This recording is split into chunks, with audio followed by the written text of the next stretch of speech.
Thank you, Mr Deputy Speaker. I agree with the member for Herbert that we must support veterans, ex-service personnel and their families. It's something which I and this government have made a critical focus of our work during the past 2 years.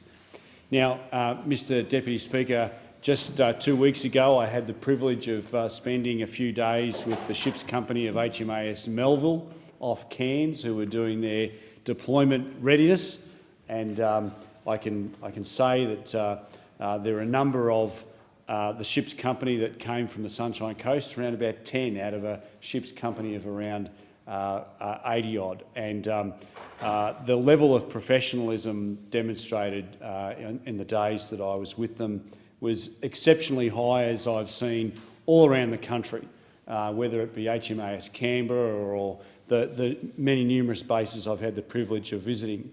And we can be rightly very proud of our service personnel. When these service personnel discharge and leave the military, that's when our obligations as government do not cease there. Our obligations continue to ensure that we look after them as best as we possibly can. So not just when they're in uniform, but more particularly when they leave, because we know, and I'm sure the member for Eden Monaro will back me up on this, that at 1 minute you're flying, driving, sailing multi-million and sometimes multi-billion-dollar equipment, and these young men and women have a sense of purpose and a sense of mission and a sense of tribe, that no matter what happens, that their mate's going to be standing next to them and they'll look after them. And then when they discharge, they lose all of that. They lose their sense of mission, their sense of purpose and their sense of tribe. And there's that great sense of overwhelming grief and that fear of, well, what the hell do I do now? The way that we structure our military is that we do so much for them when you are in, that many of these young men and women have never even filled out a rental application form or have Medicare cards, or the sort of basic stuff that civilians just take for granted. And when they discharge, they lose all of that. And I think that there's a recognition on both sides of the chamber that we've got to do a whole lot better. And I happen to believe that we're doing great work and it's continuing to improve.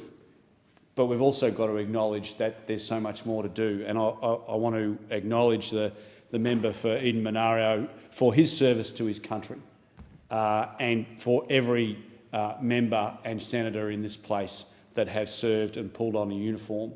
They know this stuff much better than I do. I've never served. I've had the privilege of looking from the outside, but I'm immensely proud of the work that these often young men and women do, like Sarah Barnett, who's the XO on HMAS Melville from Mullaney in my electorate. Outstanding professional. To see them go through their drills, really quite inspiring. In Fisher, Mr Deputy Speaker, there are an estimated 15,000 veterans on the Sunshine Coast, I should say, and I acknowledge my friend, the member for Fairfax here, also who will speak on this.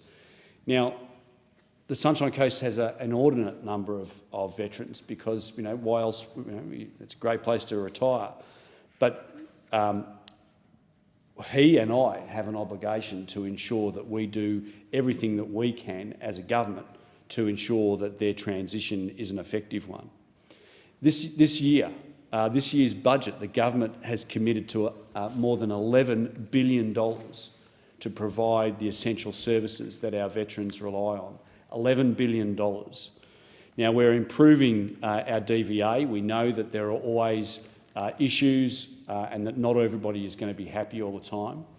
But we've provided an additional $100 million in this year's budget on top of the $166.6 million last year to support the coalition government's improvements to DVA, upgrading its internal computer systems, but importantly... Members' time having expired,